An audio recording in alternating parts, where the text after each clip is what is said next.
اعوذ باللہ من الشیطان الرجیم بسم اللہ الرحمن الرحیم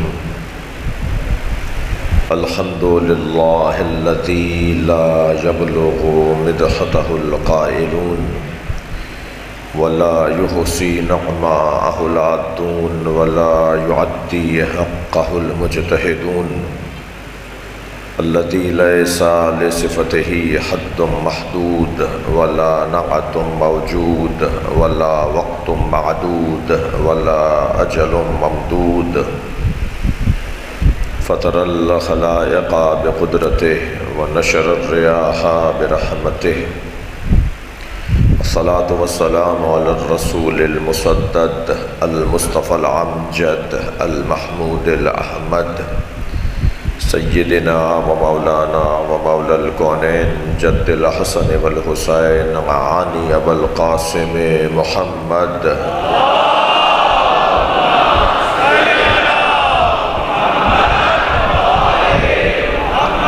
وآلہ الطیبین الطاہرین المعصومین الذین قال اللہ انما یرید اللہ لیذہب عنکم الرجس اہل البیت وَيُطَهِّرَكُمْ تَطْهِيرًا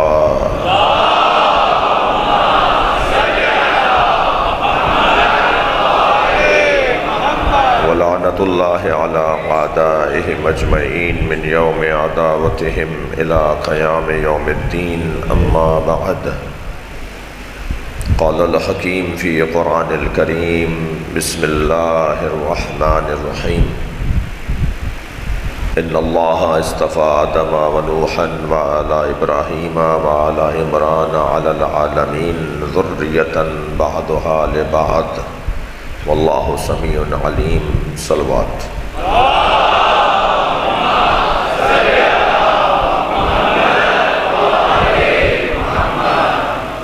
بچہ کا ہے ناظم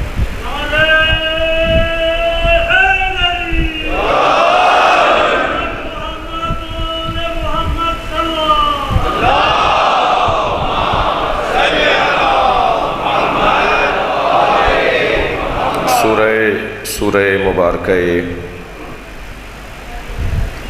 آل عمران کی دو آیتیں آپ کے سامنے پڑھی ہیں۔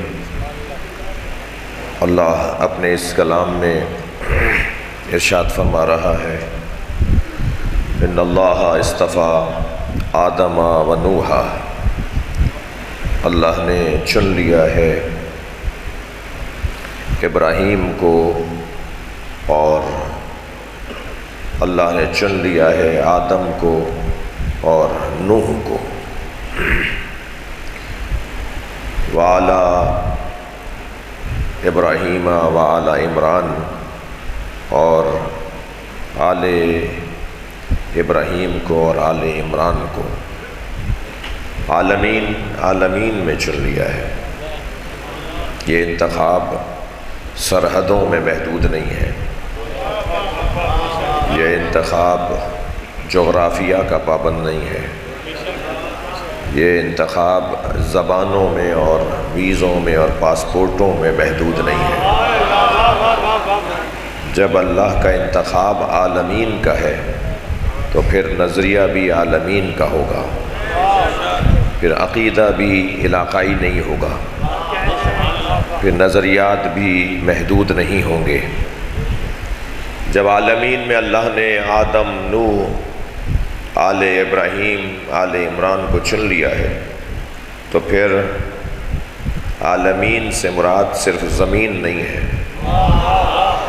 بلکہ آسمانوں میں بھی ان کا احترام ہے اور غیر انسانی مخلوق میں بھی ان کی تعظیم ہے۔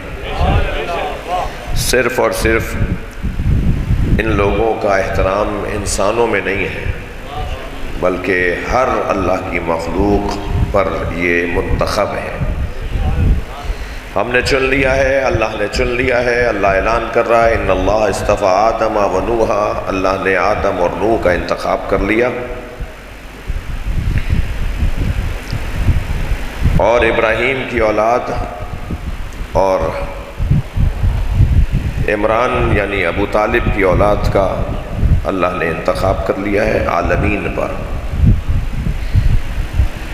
یہ صرف یہاں والوں میں معروف نہیں ہے، بلکہ وہاں والے بھی ان کی تعظیم ایسے ہی کرتے ہیں، بلکہ اور جملہ بہتر کروں کہ وہاں والوں میں تعظیم بہتر ہے، یہاں والے اپنی عقل کا غلط فائدہ اٹھاتے ہیں، اپنے اختیار کا غلط فائدہ اٹھاتے ہیں۔ ہر مخلوق الہی انہیں اپنا امام مانتی ہے۔ پتھروں پر ان کی حکومت ہے، پودوں پر ان کی حکومت ہے، حیوانات ان کی تعظیم کرتے ہیں، انسان اگر انسان ہو تو ان کی تعظیم کرتا ہے۔ صلوات پڑھیں ذرا محمد و آل محمد۔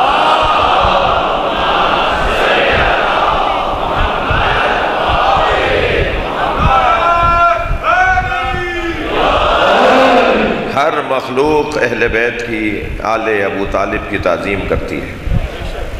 عزیزان گرامی، یہ میری اور آپ کی قسمت اچھی ہے کہ ہم جس دروازے پر بیٹھے ہیں اس سے اچھا دروازہ نہیں ہے۔ دنیا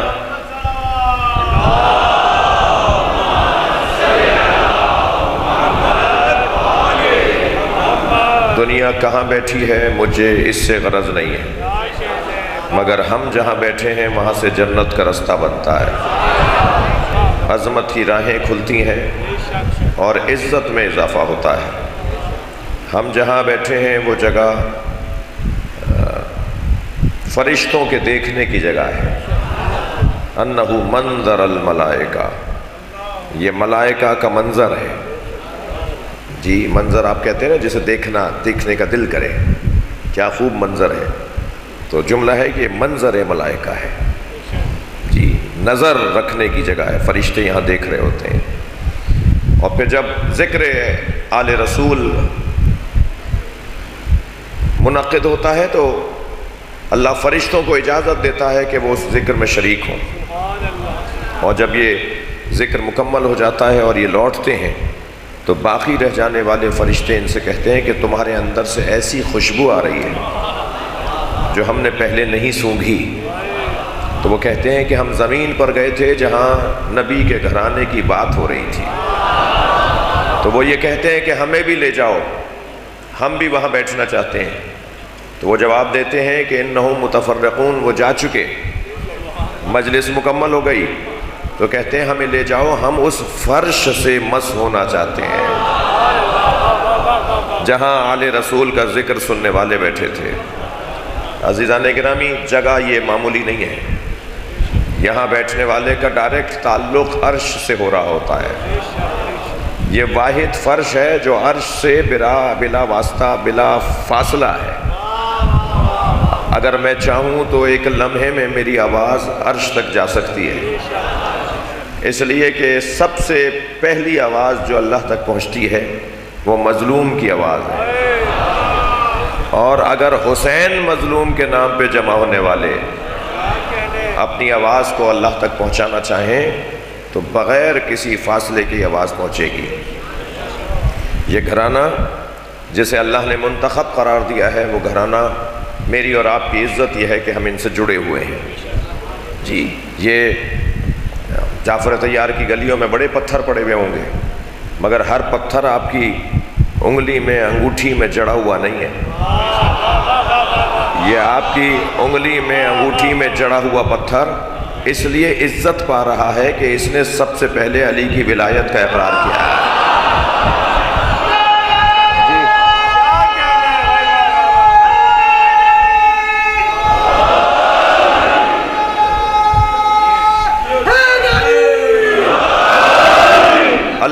اللہ اللہ میرا اور آپ کا مقام، اگر ہم چاہیں تو ہمارا مقام، صرف وہ مقام جڑنے میں اور بننے میں نیت کا مسئلہ ہے۔ جتنی نیت صاف پاک ہوتی چلی جائے گی فوراً ایک لمحے میں تار جڑتا چلا جائے گا۔ جی یہ پتھر جی اول حجر یشہد ان لا الہ الا اللہ محمد الرسول اللہ علی ولی اللہ وہو عقیق، سب سے پہلا پتھر جس نے اللہ کی وحدانیت کا اقرار کیا، نبی کی رسالت کا اقرار کیا، علی کی ولایت کا اقرار کیا، وہ عقیق ہے۔ تو اگر پتھر علی کی ولایت کا اقرار کرے تو قابل عزت ہو جاتا ہے، تو کیسے انسان علی کی ولایت کا اقرار کر کے جنتی نہیں ہوں گے؟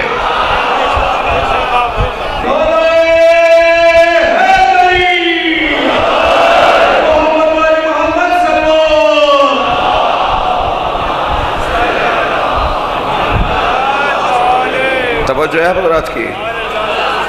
آپ کی توجہات ہیں تو میں ایک منزل اور آگے آ رہا ہوں۔ اول من کتب بالقلم وہو ادریس، سب سے پہلے جس نے قلم استعمال کیا وہ ادریس ہے۔ کتب بالقلم علیہ، سب سے پہلا لفظ جو ادریس نے لکھا وہ علی لکھا۔ یہ قلم کی عزت ہے کہ قلم نے سب سے پہلے علی لکھا ہے۔ تو یہ ہماری روحیں کب بنی ہے؟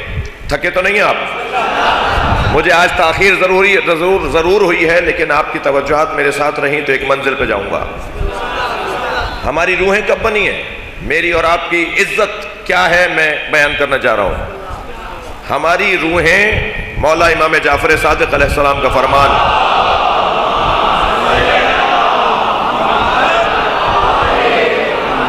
ان اللہ خلق الارواح قبل الاجساد بألف عام، اللہ نے روحوں کو جسموں کی خلقت سے 2000 سال پہلے خلق کیا ہے۔ یعنی آپ کے پردادا اور آپ کی روح ایک ساتھ بنی تھی۔ سمجھا رہا ہوں اس حدیث کو، آپ کے ساتھ میں دادا اور آپ کی روحیں ایک ساتھ بنی تھی، روحیں سب کی ایک ساتھ بنی ہیں۔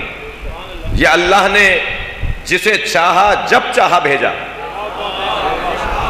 ہمارے آبا و اجداد کی روح اور ہماری روح، اور نہیں معلوم اللہ نے جو طے کیا ہوا، ہماری نسلوں میں جو روحیں ہیں وہ سب بنی ساتھ ہیں، مگر آئے سب اللہ کی مرضی کے مطابق ہیں۔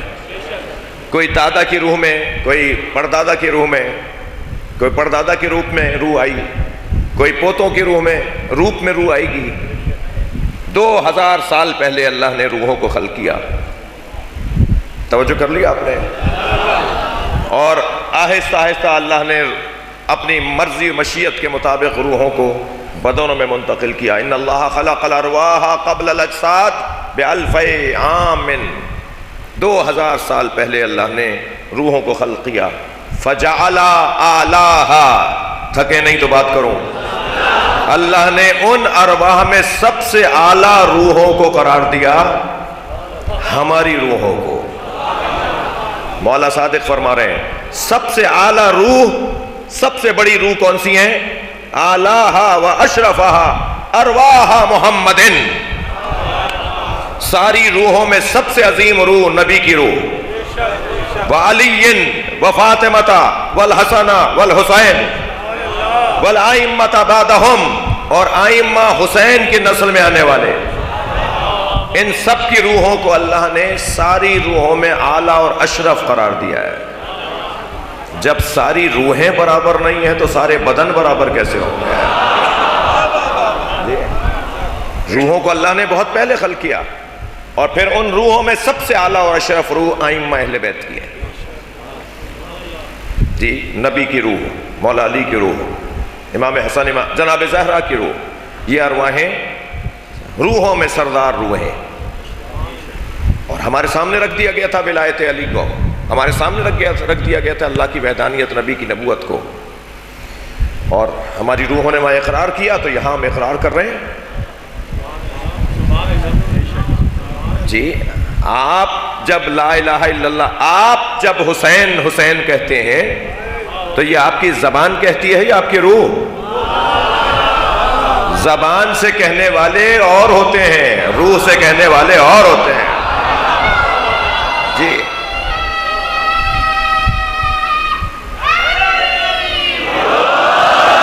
دل و دماغ سے کہنے والے، ایک صلوات پڑھیں ذرا محمد و آل محمد۔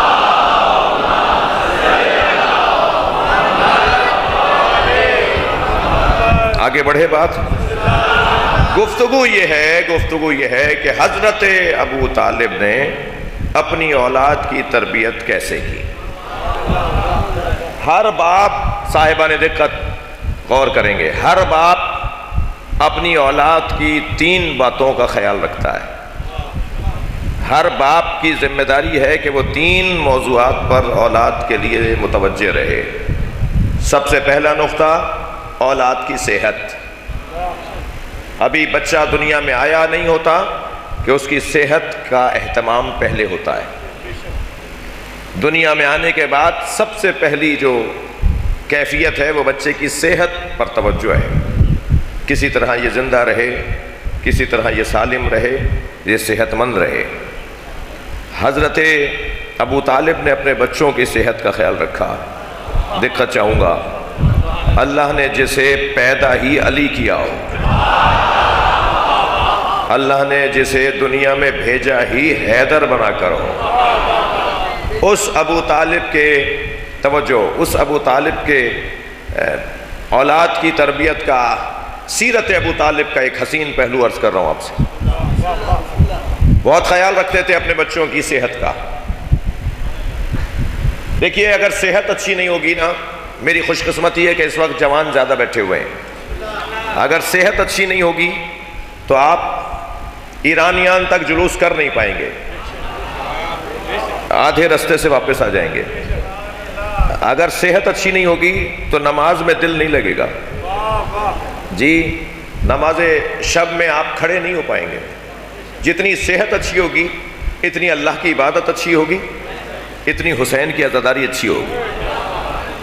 تو میں چاہوں گا صاحبان حیثیت لوگوں سے کہ اپنے علاقوں میں ورزش کا اہتمام کریں، اپنے جوانوں کی بدن سازی کا اہتمام کریں۔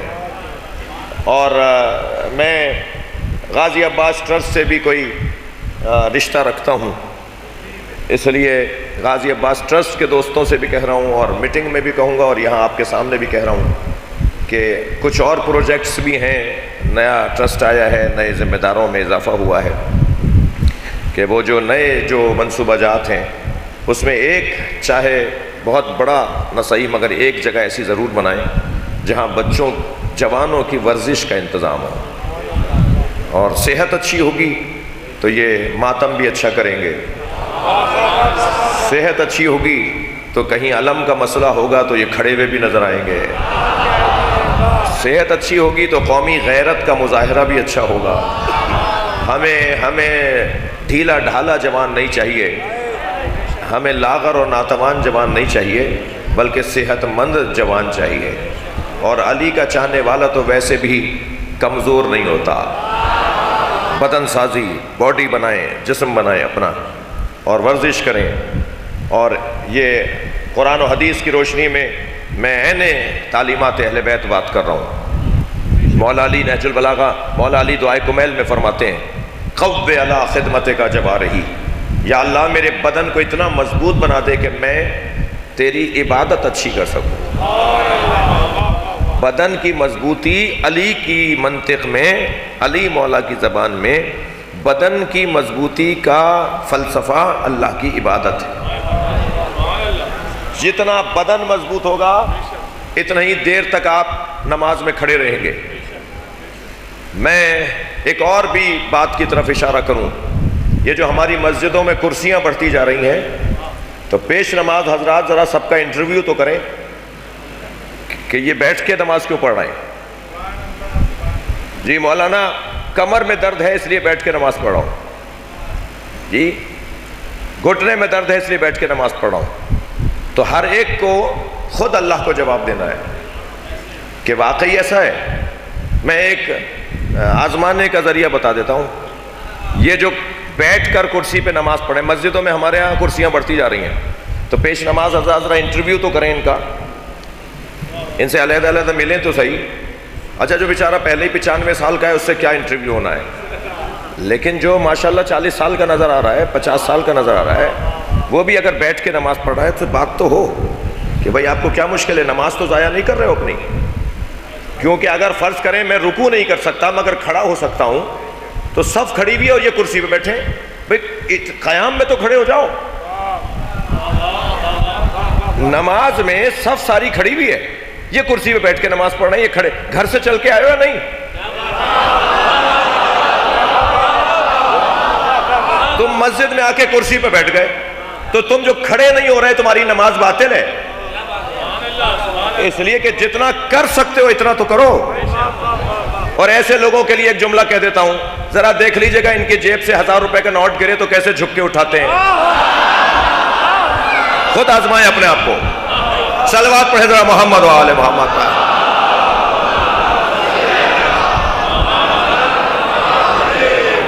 مجھے معاف کیجئے گا، میں یہ بہت اچھی بات نہیں ہو رہی۔ مولا سجاد فرماتے ہیں ہم اہل بیت کے لیے وہ دن بڑی مصیبت کا دن ہوتا ہے جس دن ہم کھڑے ہو کے نماز نہ پڑھیں۔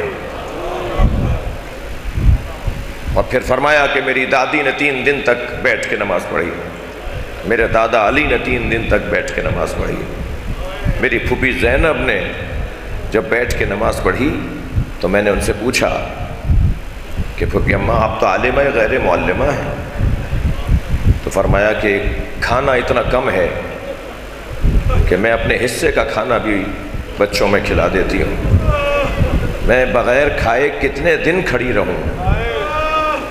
جی یہ کیفیت ہے۔ نہیں عزیزوں، میں نماز گزاروں سے گزارش کر رہا ہوں اپنے آپ کو دھوکہ نہیں دو۔ ہاں بیمار ہیں تو خود جانتے ہیں کہ کتنا کر سکتے ہیں، سجدے میں نہیں جا سکتے مگر رکوع میں جا سکتے ہیں تو رکوع میں جاؤ، یہ کیا بات ہوئی؟ سجدے میں نہیں جا سکتے تو قیام بھی نہیں کر رہے، رکوع میں بھی نہیں جا رہے۔ جتنا کر سکتے ہو اتنا کرو گے ورنہ نماز باطل ہو جائے گی۔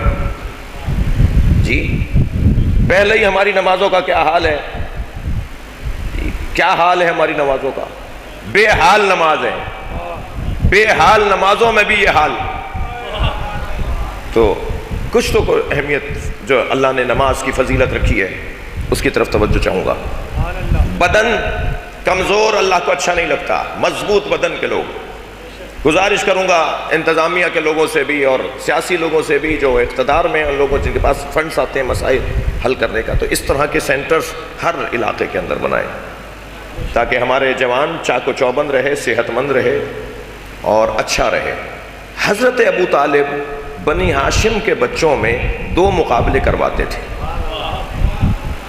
ایک ریس کا دوڑ کا مقابلہ اور ایک کشتی کا مقابلہ۔ ناراض تو نہیں ہو رہے؟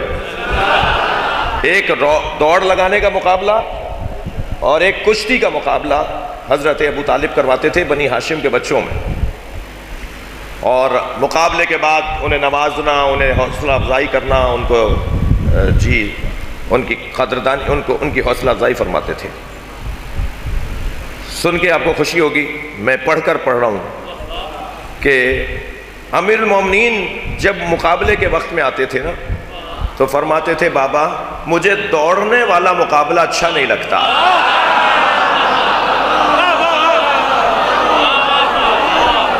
بابا اس مقابلے میں مجھے معاف رکھیں۔ صلوات پڑھیں تو محمد و آل محمد۔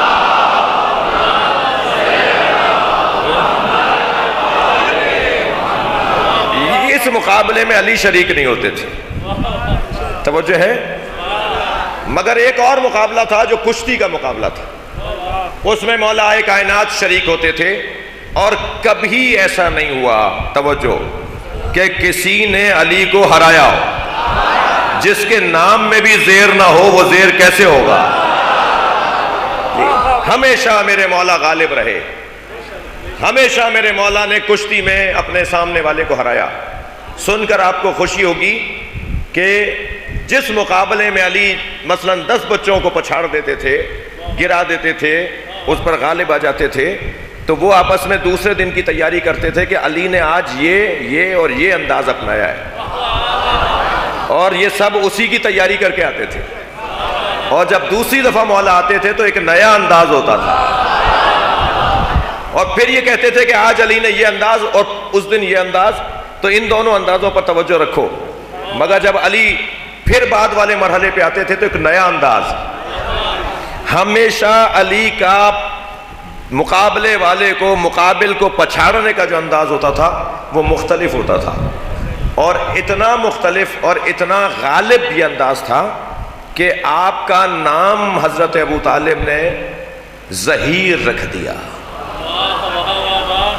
ظہیر کہتے ہیں جس کی پشت مضبوط ہو، جی جس کی کمر مضبوط ہو اسے ظہیر کہتے ہیں. جی الان انکسر ظہری، یہ مصائب میں آپ نے جملے سنے کہ مولا حسین نے مولا عباس کی شہادت میں فرمایا اب میری کمر ٹوٹ گئی. تو ظہر یعنی کمر، پشت. ظہیر جس کی پشت بہت مضبوط ہو اسے ظہیر کہتے ہیں. میاں بیوی کے رشتے میں ایک ایسا جملہ ہے جس پر زوجہ شوہر پہ حرام ہو جاتی ہے بغیر طلاق کے، اور وہ ہے زہار. ممبر کا ادب مانے ہیں، میں تفصیل میں نہیں جاؤں گا، صرف اشارہ دے دیا کہ کسی مولانا سے پوچھ لیجئے گا. زہار ایک فقہی مسئلہ ہے، وہ بھی کمر کا مسئلہ ہے. تو زہار میں کیونکہ لغت آپ کو دے رہا ہوں اس لیے یہ مثال میں نے دی ہے. زہار، زہر، ظہیر، ظاہر. ظاہر بے ظاہر کیوں کہلاتا ہے؟ اس لیے کہ وہ چھا رہا ہوتا ہے، وہ غالب آ رہا ہوتا ہے. ظاہر ہو گیا جی، ظاہر جس کا روب آ رہا ہو. مظاہرہ جی، اظہار وجود، اسے مظاہرہ کہتے ہیں. یہ جو ہم مظاہرہ کہتے ہیں نا، یہ اس کا صحیح تلفظ ہے مظاہرہ. اس کا سامنے والے پر اپنے وجود کا اظہار کرنا. ظہیر یعنی جس کی پشت مضبوط ہو. کبھی اگر مولا نظر نہ آ رہے ہوں تو فرماتے تھے حضرت ابو طالب اے نہ ظہیر ہونا، ہمارا ظہیر کہاں ہے؟ کبھی کبھی پیار سے کہتے تھے اے نہ ظہیری، میرا ظہیر کہاں ہے؟ تو حضرت ابو طالب نے مولا علی کا نام ظہیر رکھا تھا. توجہ. اور علی مولا جب بھی میدان میں اترتے تھے تو دو جملے اپنے تعارف میں ضرور کہتے تھے، یعنی یہ جملے ضرور کہتے تھے، اس سے زیادہ بھی کہتے تھے. یہ وہ دو جملے جو علی اپنے تعارف میں کہتے تھے، ان میں ایک فرماتے تھے انا الذی سمتنی امی حیدرا انا الذی سمنی ابی ظہیرا. میں وہ ہوں جس کی ماں نے جس کا نام حیدر رکھا، اور میں وہ ہوں جس کے باپ نے جس کا نام ظہیر رکھا. پشت کے مضبوط.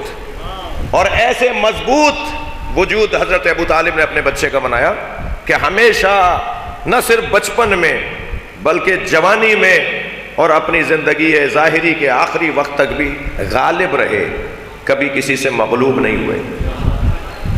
جی میں نے کشتی اور ورزش کے حوالے سے ایک جملہ کہا ہے، تو اور تھوڑا سا ایک روایت سنانے کا دل کر رہا ہے. نبی مکرم نے ایک دن امام حسن اور امام حسین کی کشتی کروائی. اچھا کیونکہ اس لفظ سے بہت زیادہ ہمارے یہاں کچھ لفظ ایسے ہیں جو مانوس نہیں ہیں ممبر کے، تو تھوڑا سا حلق سے اترنے میں ٹائم لگے گا، مگر میرا کام ہے کہ تسلی سے بات کروں. جیسے لفظ سیاست اتنا برا ہو گیا، جیسے لفظ عشق بہت برا ہو گیا، جبکہ لفظ عشق سے اچھا لفظ کون سا ہوگا؟ عاشق کہتے ہی اسے ہیں جو حسینی ہو، اور کائنات کے سب سے بڑے عاشق کو حسین کہتے ہیں. تو عشق کا مطلب ہی کچھ اور ہے، جو مطلب کچھ اور بنا دیا گیا. ایسے ہی یہ جو لفظ یہی مضمون ہوتا ہے کہ عاشق یار کا ہر حال میں ممنون ہوتا ہے. علی کو ماننا ہر ایک کی قسمت میں نہیں ناصر، علی کو ماننے والے حلالی خون ہوتا ہے.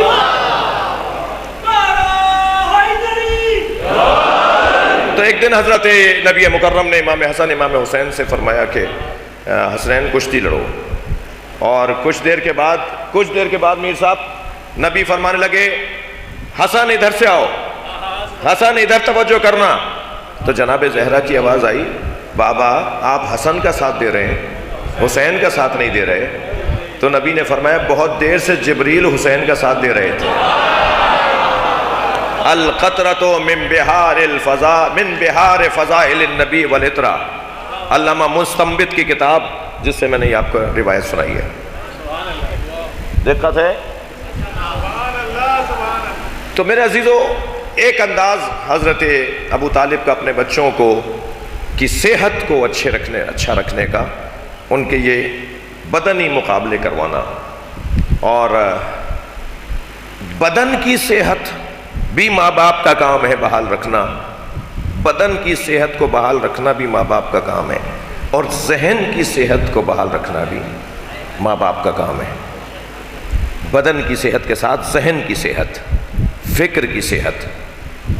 دیکھیے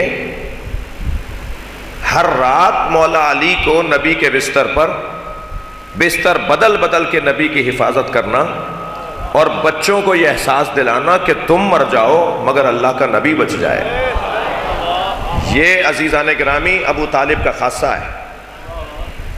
اور روایت کہتی ہے کہ کانا یحبہ حبا شدیدا لا یحبہ ولدہ. حضرت ابو طالب نبی سے پیار زیادہ کرتے تھے اور اپنے بچوں سے پیار نبی سے کم کرتے تھے. حضرت ابو طالب کا نبی سے پیار زیادہ تھا بنسبت اپنے بچوں کے. جی آپ ایسا نہیں کیجیے گا کہ بھتیجوں سے زیادہ پیار اور اپنے بچوں سے کو اگنور. یہ سیرت اپنانے والی نہیں ہے. کچھ مسائل خاص ہوتے ہیں جی، ہر بات اپنانے کی نہیں ہے. یہ حضرت ابو طالب کا خاصہ ہے، اس لیے کہ نہ آپ کا بھتیجا محمد مصطفیٰ جیسا ہے نہ آپ کی اولاد علی کے برابر ہو سکتی ہے. تو وہ نبی ہیں اور وہ علی ہیں اور وہ ابو طالب ہیں. لہذا ذہنی تربیت بھی کر رہے ہیں اب حضرت ابو طالب. انتظار کر رہے ہیں مولا علی بچپن سے کہ کب نبی پر جان قربان کروں. بچپن کی مشق ہے، کب اس کو پورا کرنے کا موقع ملے گا. جب شب ہجرت فرمایا نا کہ یا علی تم میرے بستر پہ سو جاؤ گے، تو مولا علی نے فرمایا یا رسول اللہ میرے سونے سے آپ کی جان بچ جائے گی. تو فوراً نبی نے فرمایا ہاں علی تمہارے سونے سے میری جان بچ جائے گی. تو علی نے سجدے میں سر رکھ کے سجدہ شکر ادا کیا. یہ تو میں بچپن سے انتظار کر رہا تھا، یہ تو میری مشق پرانی ہے. حضرت ابو طالب نے اپنے بچوں کو بدنی طور پر بھی صحت مند رکھا اور فکری طور پر بھی تربیت اولاد کا پہلو ہے. اور دونوں اعتبار سے جب کوئی صحت مند ہو جائے تو عزیزان گرامی پھر وہ خوف زدہ نہیں رہتا. انسان لاغر ہو مگر دل اگر اس کا مضبوط ہو اور اعصاب اگر اس کے مضبوط ہوں، سوچ اگر اس کی مضبوط ہو تو کسی سے ڈرتا نہیں ہے. اصل انسان کی بہادری اس کے اعصاب کی مضبوطی ہے. فرماتے ہیں یہ شام سے جو لشکر آیا ہوا ہے یہ تمہارا دشمن نہیں ہے. مولا کے سپاہیوں میں سے ایک سپاہی گھوڑے کی پشت پہ کھڑا ہو گیا، کہنے لگا یا علی یہ ہمیں مارنے آئے ہیں. آپ فرما رہے ہیں یہ ہمارے دشمن نہیں ہے. فرمائے یہ تمہارا دشمن نہیں ہے، تمہارے اندر کا خوف تمہارا دشمن ہے. جب اندر سے خوف نکل جائے گا تو کوئی کسی کا کوئی دشمن نہیں ہے، کسی سے کوئی ڈرنے کی بات ہی نہیں ہے. انسان کا اپنا اعتماد یہ بہادری اور شجاعت کا ایک اساسی عنوان ہے. جی فتح مکہ کے موقع پر ایک شخص نے اس گھر میں جا کر بھی پناہ نہیں لی کہ جہاں نبی نے فرمایا تھا کہ اگر فلاں گھر میں چلے جاؤ گے تو ہم معاف کر دیں گے. اور مکے میں ادھر سے ادھر بدتمیزی کرتا پھر رہا تھا اور بے ادبیاں کر رہا تھا، مگر نہ اسلام قبول کر رہا تھا اور نہ ہی مکہ چھوڑ کے جا رہا تھا. تو نبی مکرم نے فرمایا کہ اس کے بارے میں خبر آ رہی ہے کہ وہ ایسا کر رہا ہے، علی جاؤ جا کے پکڑ کے لاؤ. اور وہ چلا گیا حضرت ام ہانی کے گھر میں. ام ہانی حضرت امیر المومنین کی بہن، مولا علی کی بہن، حضرت ابو طالب کی بیٹی. بی بی ام ہانی نے اس کی گردن پکڑ لی، پوچھ سے آپ نے ہاتھ پکڑ لگا کے اس کو پکڑ لیا اور اسے لا رہی تھی نبی کے پاس گرفتار کروانے. تو مولا کائنات جب گھر میں تشریف لائے تو حضرت نے تلوار اٹھائی. تو جیسے ہی تلوار مولا نے اٹھائی تو انہوں نے یہ محسوس کیا کہ تلوار چلا رہے ہیں، تو ان کے ہاتھ کی گرفت چھٹ گئی. تو وہ شخص بھاگ گیا اور پھر نبی کے پاس آ کے کہا کہ علی نے ایسا کیا، وہ بھاگ گیا. تو حضرت ابو طالب حضرت نبی مکرم کا جملہ سنے، فرماتے ہیں اللہ اکبر، لو ولد ابو طالب الناس کلہم لکانوا شجاع. اگر انسان آدم کی نہیں ابو طالب کی اولاد ہوتے، یہ سارے انسان اگر حضرت آدم نہیں حضرت ابو طالب کی اولاد ہوتے تو سارے شجاع ہوتے. صلوات پڑھیں محمد و آل محمد پر.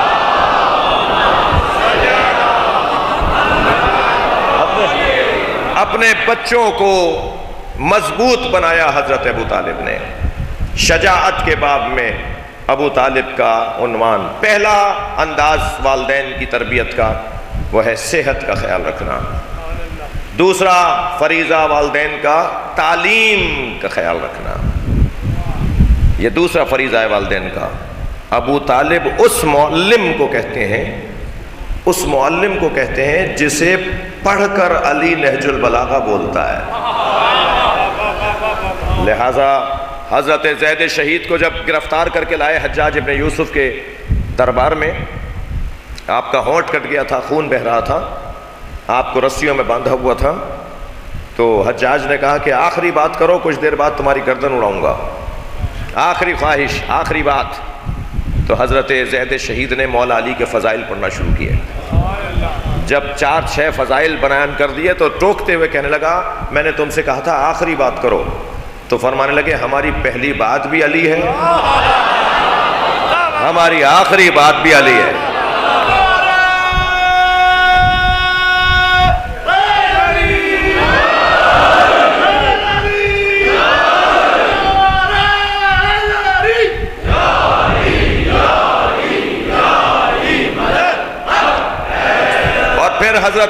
حضرت زید شہید نے مولا کی شان میں آیات قرآنی پڑھنا شروع کی۔ توجہ ہے، ٹوکنے لگا تو فرمایا انہانی ان تلاوت القرآن، تم مجھے قرآن پڑھنے سے روک سکتے ہو؟ بالآخر جب حضرت زید شہید خاموش ہوئے اور بات مکمل کی تو کہنے لگا تم بنی ہاشم اتنے فصیح و بلیغ کیسے ہوتے ہو؟ جب تم بولنے لگتے ہو تو تمہارے منہ سے ایسے الفاظ جاری ہوتے ہیں کہ مجبور ہو جائے انسان سننے پر۔ تمہارے بولنے کا انداز، تم ذہنوں پر حکومت کرنے لگتے ہو، دلوں کی دھڑکنیں بڑھنے لگتی ہیں، تمہارا خطبہ سن کے مجمع لا محالہ تم سے متاثر ہونے لگتا ہے۔ تم اتنے فصیح و بلیغ کیسے ہوتے ہو؟ تو مسکرا کے فرمایا دیوان ابو طالب پڑھتے ہیں۔ صلوات پڑھیں محمد و آل محمد پر۔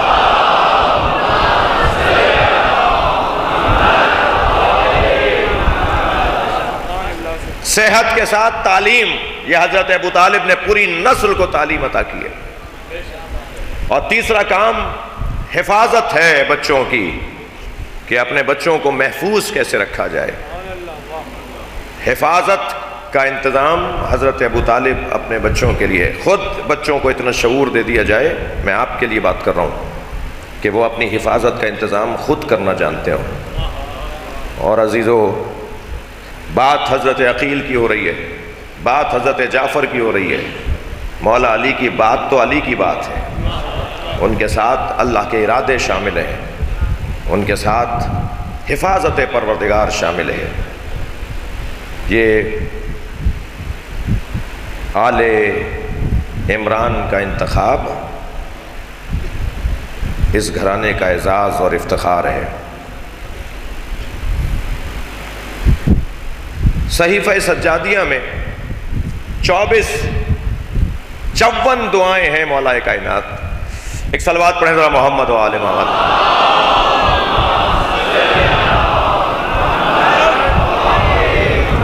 ایک اور بہتر صلوات پڑھیں۔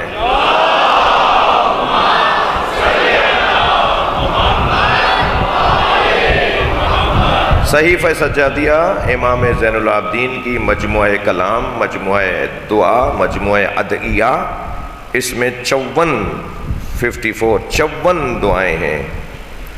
اور اس کے بعد جو دعاؤں کا مزید سلسلہ ہے وہ ہے مما الحق ببعض نسخ الصحیفہ، اس میں 7 دعاؤں کا اضافہ ہے اس عنوان کے ساتھ۔ پھر ان 7 دعاؤں کے ساتھ 7 دنوں کی 7 دعاؤں کا اضافہ ہے۔ اس طرح 68 دعاؤں کا مجموعہ ہے صحیفہ سجادیہ۔ 54 وہ دعائیں، پھر ملحقات، اور پھر 7 دن کی ہفتے کی دعائیں، ٹھیک ہے؟ تو 54 میں 7 اور 7 14 جوڑ دیجئے، 68 دعاؤں کا مجموعہ ہے یہ صحیفہ سجادیہ۔ جو ملحقات صحیفہ سجادیہ ہے اس میں 4تھی دعا اللہ کی بارگاہ میں مولا سجاد مانگ رہے ہیں، مگر میرے عزیزو وہ دعا اللہ کی بارگاہ میں ہے، مگر فضائل اہل بیت اور آل عمران کے انتخاب کی وجہ بتا رہے ہیں۔ آواز آ رہی ہے اللہم یا من خص محمدن وآلہ بالکرامہ سب سے پہلی صفت مولا فرما رہے ہیں کہ اللہ نے آل محمد کو جو عظمت عطا کی ہے، سب سے پہلی عظمت آل محمد کو اللہ نے یہ دی ہے کہ اللہ نے کرامت سے خلق کیا ہے انہیں۔ اللہم یا من خصا محمدن وآلہ بالکرامہ، 7 کمالات بیان کیے ہیں امام سجاد نے، اور ان میں پہلی فضیلت مولا کی زبان پر یہ ہے کہ اے وہ اللہ کہ جس نے محمد اور آل محمد کو کرامت سے مخصوص کیا ہے۔ یہ محمد و آل محمد اللہ کا کرم ہے، یہ محمد و آل محمد اللہ کی کرامت ہے، اور خود محمد و آل محمد کا وجود کرامت ہے۔ امامت لطف الہی ہے، محمد و آل محمد اللہ کی کرامت ہے۔ میں اور آپ جس دروازے سے جڑے ہوئے ہیں نا، یہ اللہ کی کرامت کا دروازہ ہے۔ یہاں سب مانگنے آئے ہوئے ہیں، سب لینے آئے ہوئے ہیں، اور انہیں یہاں سے مل رہا ہے۔ ایک صاحب کہنے لگے کہ مجلسوں میں ملتا کیا ہے؟ میں نے کہا ملتا نہ ہوتا تو مجمع کم ہو جانا چاہیے تھا، مگر لوگوں کا روز بروز بڑھنا بتا رہا ہے کہ یہاں سے اطمینان قلب کی دولت ملتی ہے، یہاں علم کا سرمایہ ملتا ہے، یہاں کردار کی بالیدگی ملتی ہے، اور سب سے عظیم بات یہ کہ مشکلات اور پریشانیوں کا حل ملتا ہے۔ صاحب نفس مطمئنہ کو رونے والے کبھی مضطرب نہیں ہوتے، بلکہ ان کا اطمینان بڑھتا چلا جاتا ہے۔ عزیزو، بات کل پھر دوبارہ ہوگی، اور آج ہم نے کہہ دیا تھا کہ جعفر طیار میں ملکی سطح پر جو مسائل ہیں ان کے حوالے سے کچھ بات کروں گا،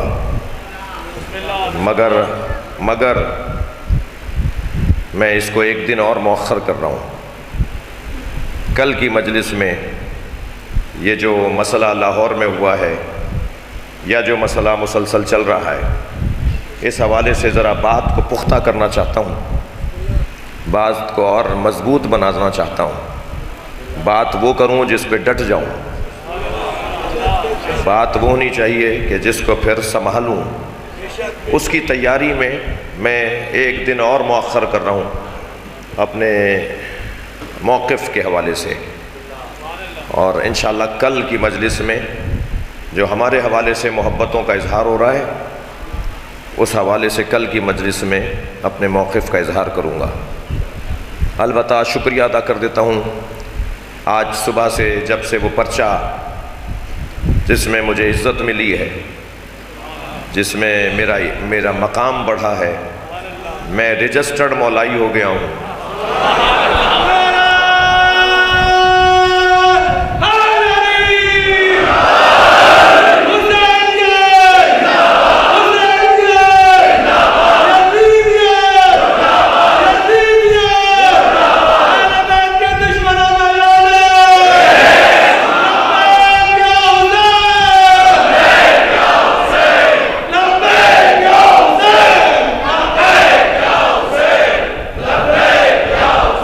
بلندتر صلوات پڑھیں گے محمد وآل اللہ صلی اللہ علیہ وسلم۔ میں کل کی نسبت آج زیادہ سکون میں ہوں، زیادہ اطمینان میں اضافہ ہے۔ الحمدللہ اللہ نے کرم کیا ہے کہ ہماری عزت میں اضافہ ہوا ہے۔ تو پہلی بات تو یہ کہ میں شکریہ ادا کروں گا ان لوگوں کا جو صبح سے مسلسل محبتوں کے پیغام بھیج رہے ہیں، پورے ملک کی سطح سے، پوری دنیا کی سطح سے، اور ان تنظیموں کا شکریہ ادا کروں گا کہ جنہوں نے آج انچولی میں جمع ہو کر اپنی موقف کا اظہار کیا ہے، اور کل بھی جمع ہو رہے ہیں ہماری عزائی جماعتیں اور ہماری قومی جماعتیں، اور اپنے موقف کا اظہار کریں گی۔ اور میں شکریہ ادا کروں گا ملکی سطح کی شخصیات کا جنہوں نے محبتوں کا اظہار کیا ہے۔ تو پہلی بات تو یہ کہ شکریہ ادا کروں گا اپنے مولا کی بارگاہ میں شکر گزار اور سپاس گزار اور مولائے مطلق کی بارگاہ میں سجدہ ریز ہوں کہ اس نے عزت میں اضافہ کیا ہے۔ دوسری بات یہ کروں گا کہ ہم ان ایام میں ایک عظیم ترین عبادت میں مصروف ہیں، اور وہ ہے عزاداری امام حسین۔ ہمیں اپنے گھر بار کا بھی اتنا احساس نہیں ہوتا جتنا ہمیں اس بات کا احساس ہوتا ہے کہ مجلس کب شروع ہوگی، سوزخانی کون کرے گا، نوحہ کون پڑھے گا، خطیب کون آ رہا ہے، ذاکر کون آ رہا ہے، تابوت کی مجلس ہے یا آج ذوالجنہ کی مجلس ہے، آج برآمدگی کا وقت کیا ہے۔ ہماری ساری توجہ حسین مولا کی عزاداری پر ہے۔ تو دوسری بات یہ کروں گا جس پر آپ سے چاہوں گا کہ آپ میرے عقیدے کے ساتھ ہم نوائی بھی کریں، اور وہ یہ کہ ان دنوں میں ہم کوئی اور بات نہیں کریں گے، ہم صرف اور صرف عزاداری کو شدید کریں گے، اور عزاداری شدید تر ہوتی چلی جائے گی۔ اور میری گزارش یہ ہوگی، توجہ چاہوں گا، میری گزارش یہ ہوگی کہ سال گزشتہ مولا کے نام پر پورے پاکستان کے 70 سال کا ریکارڈ بنا تھا، اس سال چہلم پر ہم ایشیا کا ریکارڈ بنائیں گے۔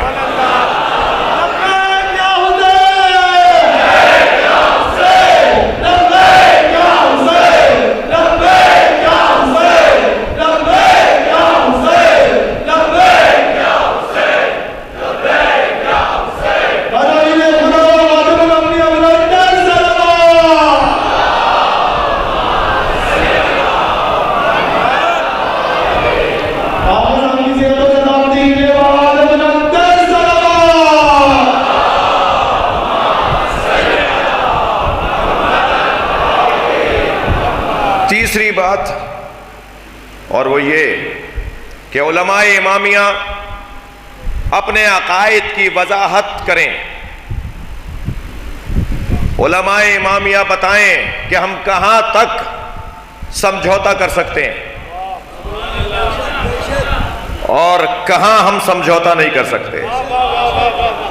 ہمارا مذہب کا کون سا اصول ہے کہ جس کے بارے میں ہم کوئی سمجھوتا نہیں کر سکتے؟ مثلا جو مولا علی کا کھلا دشمن ہے، اس کے بارے میں علماء امامیہ بتائیں، میرے بزرگ بتائیں، پاکستان کے بزرگ بتائیں کہ کیا ہم سمجھوتا کر لیں؟ تو یہ علماء امامیہ بتائیں گے۔ یہ تیسرا عنوان تھا۔ چوتھا عنوان جو میں کل آپ کے سامنے عرض کروں گا انشاءاللہ، کہ جو میرے ساتھ محبت کی گئی ہے لاہور میں، تو پنجاب کے مومنین کو مخاطب کروں گا، تو کل عرض کروں گا کہ مجھے کیا کہنا ہے۔ عزیزو، یہ پہلی دفعہ نہیں ہو رہا اور آخری دفعہ نہیں ہوا، ہماری تو تاریخ ہی یہ ہے۔ ہم نے تو جانیں دے کر اور خون دے کر اپنے نظریے کو یہاں تک پہنچایا ہے، اور آگے بھی ہمیں کوئی اضطراب نہیں ہے۔ عزائے امام حسین جاری و ساری رہے گی، ہمیشہ سے زیادہ رہے گی، ہمیشہ سے زیادہ اہتمام کے ساتھ رہے گی۔ پاکستان کے سنی کو کسی غلط فہمی کا شکار نہیں ہونے دیں گے، پاکستان کے شہریوں کو بدگمان نہیں ہونے دیں گے۔ سنی ہماری جان ہے۔ کچھ تکفیری ہیں جو سنی بھائیوں کے ذہن میں کچھ رس گھولنا چاہتے ہیں، کچھ زہر گھولنا چاہتے ہیں، تو ہم الحمدللہ اپنے بیانات اور اپنی مجالس کے ذریعے سنی بھائیوں کو کسی غلط فہمی کا شکار نہیں ہونے دیں گے، اور ہم مل کر حسین مولا کا ذکر کرتے رہیں گے۔ چلیے اپنے ذہنوں کو ذرا اس امام مظلوم کی مصیبت کی طرف لے چلیے، جس نے سب سے زیادہ مصیبتوں کا سامنا کیا ہے۔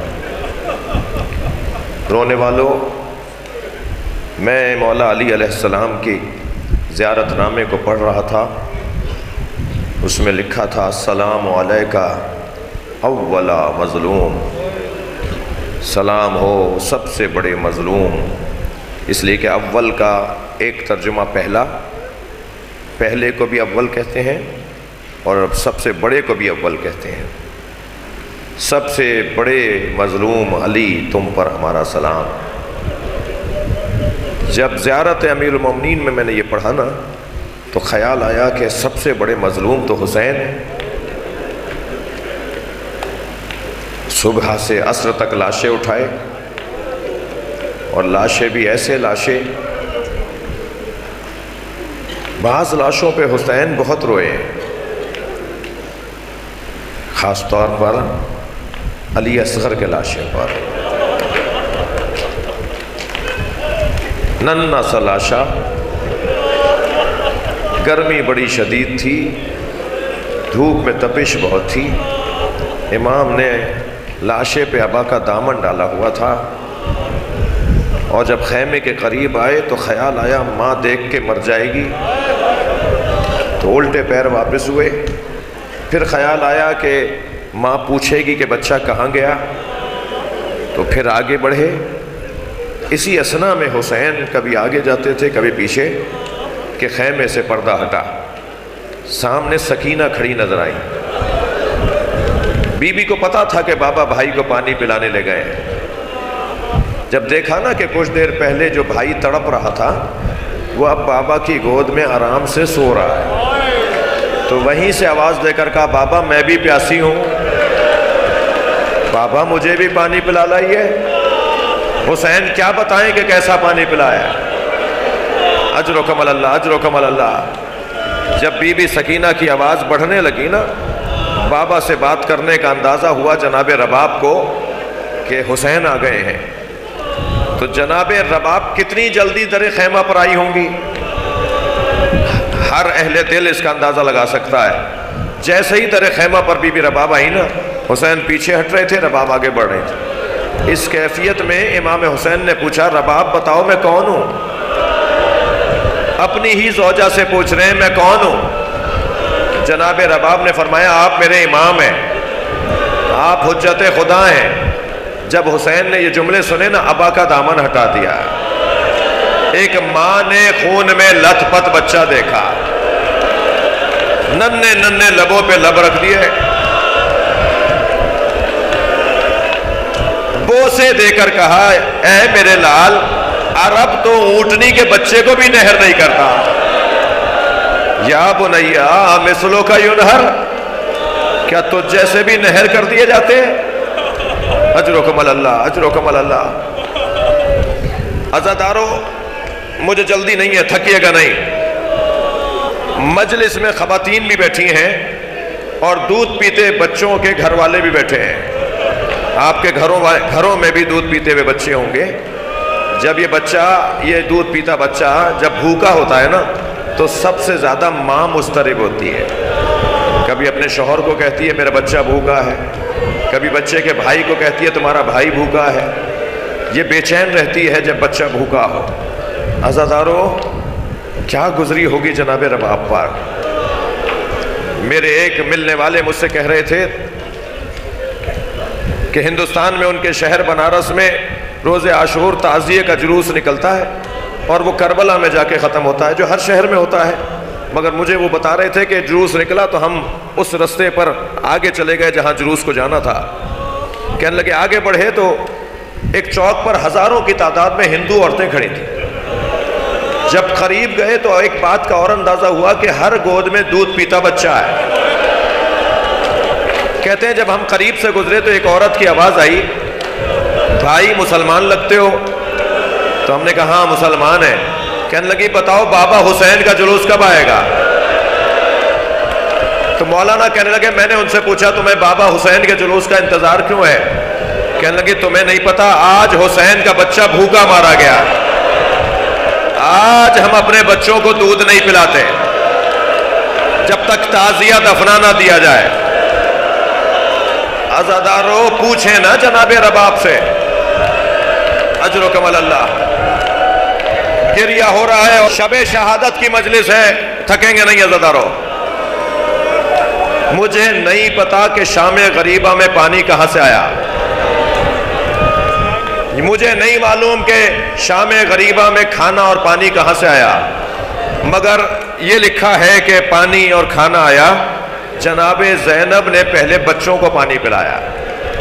جب جناب سکینہ کو کوزہ بھر کے دیا نا، ادب قربان ہو، تہذیب فدا ہو جائے، تو بڑھ کر کہا پھوپھی اماں آپ ہم سے زیادہ پیاسی ہیں، پہلے آپ پانی پئیں۔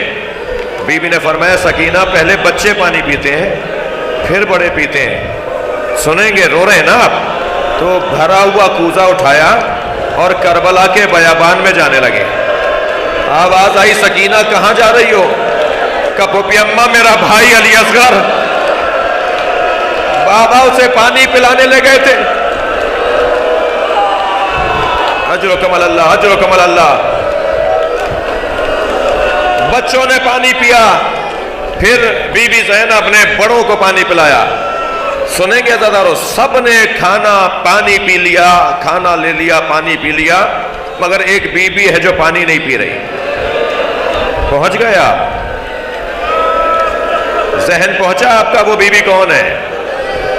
آ کر کہا زین العابدین بھابی رباب پانی نہیں پی رہے۔ امام نے آ کر اپنی ماں سے کہا اماں پانی پی لیں۔ حکم امام پا کر جناب رباب نے پانی پیا، کھانا کچھ کھایا، پانی پیتی جا رہی تھی، روتی جا رہی تھی۔ اس کیفیت میں کیسے پانی پیا ہوگا، کیسے حلق سے اترا ہوگا؟ عزیزارو ممبر کا ادب مانے ہیں، میں تفصیل سے بات نہیں کروں گا، اللہ کرے میرا مجمع میری بات کو مان لے، سمجھ لے، منتقل ہو جائے میری بات۔ میری رباب نے پانی پیا، کھانا کھایا، آدھی رات گزری تو مضطرب ہونے لگی، اور مضطرب ہو کر جناب زینب کے برابر میں آ کے بیٹھی اور کہنے لگی مجھے علی اصغر یاد آ رہا ہے، میرا بچہ بھوکا مار دیا۔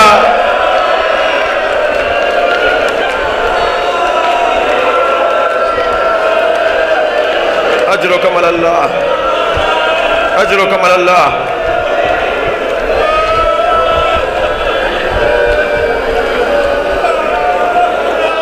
عزادارو مولا علی سب سے بڑے مظلوم کیسے؟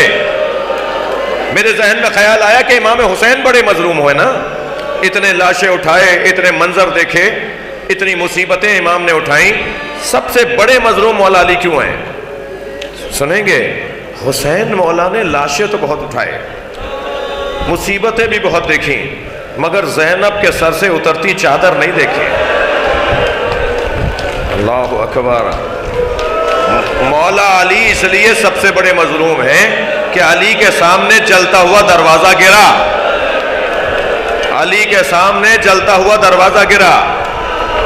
اب سلام ہو اس امام پر جس نے کبھی سکینہ کو تماچا لگتے دیکھا، جس نے کبھی ماں رباب پر اٹھتا ہوا پتھر دیکھا، جس نے کبھی پھوپھی زینب کے سر سے اترتی چادر دیکھی۔ اجرکم اللہ۔ عزادارو جب میرے مولا حسین گھوڑے سے زمین پر آ گئے نا، شمر اور سنان خنجر لے کر آگے بڑھے اور چاہتے تھے کہ حسین مولا کو شہید کریں، ان کا گلو اقدس بریدہ کریں، تو ایک یزیدی لشکر کے سپاہی نے کہا اتنا رک جاؤ کہ حسین کی روح پرواز کر جائے۔ امام کے بدن میں تحرک نہیں تھا، امام کے بدن میں تحرک نہیں تھا، تو خولی نے کہا کہ کیسے طے کریں ابھی حسین زندہ ہیں؟ تو اس نے کہا میں ایک جملہ کہوں گا، اگر حسین زندہ ہوئے تو اٹھ کے بیٹھ جائیں گے۔ سب نے مڑ کر اسے دیکھا، بولو کیا بول رہے ہو؟ تو اس نے کہا حسین زمین کربلا پر ہیں اور سپاہیوں نے زینب پر حملہ کر دیا۔ امام نے کوہنیوں پہ زور دیا، اپنا ہاتھ فضا میں بلند کیا، پہلے میرا گلا کاٹو۔ اجرکم اللہ، اجرکم اللہ۔ آوازوں کو آزاد کریں گے۔ جب آپ بلند آواز سے روتے ہیں امام جعفر صادق دعا دیتے ہیں۔ امام حسین کے سامنے جناب زینب پر حملہ نہیں ہوا، مگر امام زین العابدین کو سلام۔ کہاں کہاں تماچا لگتے نہیں دیکھا، کہاں کہاں پتھر لگتے نہیں دیکھے۔ عزادارو آپ نے سنا ہے کہ سکینہ بی بی اونٹ سے گر گئی تھی، میں نے پڑھا ہے گری نہیں تھی، گرائی گئی تھی۔ دو مختلف باتیں ہیں۔ جب امام حسین کا سر نظر آتا تھا نا تو آواز دیتی تھی بابا یہ مجھے تماچا مارتے ہیں۔ بابا یہ مجھ پہ ہاتھ اٹھاتے ہیں. سارا قافلہ روتا تھا. ایک ظالم نے دوسرے ظالم سے کہا کہ کیا کریں اس بچی کا رونا بند ہو جائے. تو اس نے کہا اس کا اونٹ آخر میں لے آؤ, میں اسے اونٹ سے گرا دوں گا, تم قافلہ آگے بڑھا دینا. اللہ اکبر, جملہ بڑا سخت جملہ ہے. ابن رجر نامی شخص نے جناب سکینہ کا دامن پکڑا, بی بی کو اونٹ سے گرا دیا, قافلہ آگے بڑھا, سکینہ پیچھے پیچھے دوڑتی ہوئی آئی, پھوپھی اماں میں گر گئی. بھیا سید سجاد,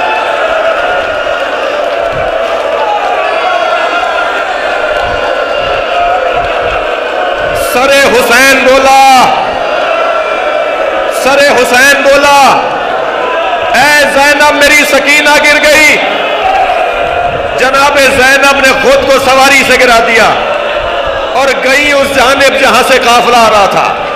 کیا دیکھا, ایک کالے برقعے میں بی بی ہے جو بی بی سکینہ کو گود میں لیے ہے, اور سکینہ بھی گود میں جا کے سو گئی ہیں, جیسے بہت دن کے بعد کوئی گودی بابا کی ملی ہو. بی بی زینب آگے بڑھی اور فرمایا بی بی یہ بچی میری ہے, مگر مجھے تم سے دو سوال ہیں. پہلا سوال تو یہ ہے کوئی ہم پہ رحم نہیں کرتا, تم کون ہو جو ہم پہ رحم کھا رہی ہو.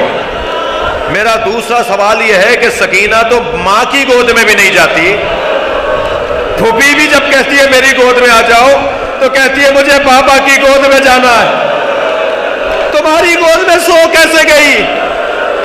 سامنے بیٹھی بی بی نے نقاب ہٹائی, ایک بیٹی نے ماں کو بیٹھے دیکھا, بیٹی ماں سے لپٹ گئی, اماں میرا بھائی کربلا میں مارا گیا, سکینہ تیری ماں, زینب تیری ماں زہرا. اجرکم اللہ. مجلس تو ہو گئی عزادارو, گریہ ہو گیا, شاید ہی کوئی آنکھ ہو جس میں آنسو نہ آیا, مگر میرا دل کر رہا ہے یہ رونے کا دن ہے, شب شہادت ہے. ایک منزل آگے اور آ جائیے, امام زین العابدین کی مصیبتوں پر غور کیجئے.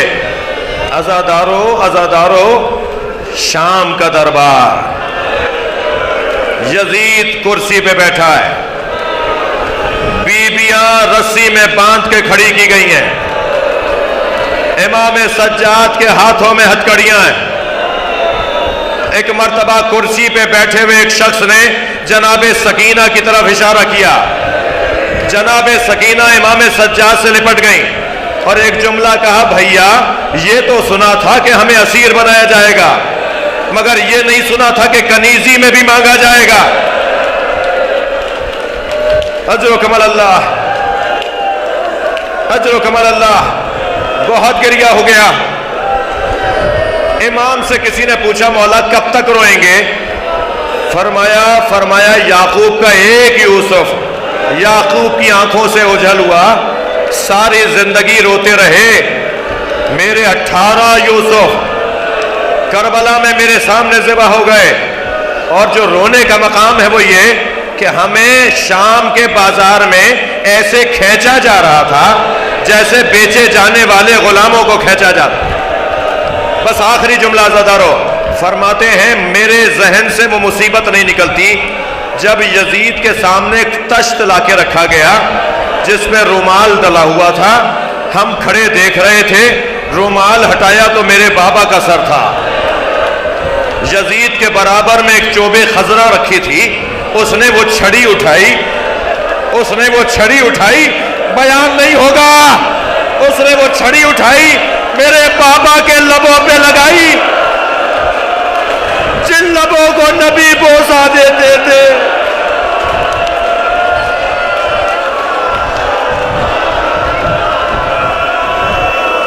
اللہ لعنت اللہ علی قوم الظالمین. ماتم حسین.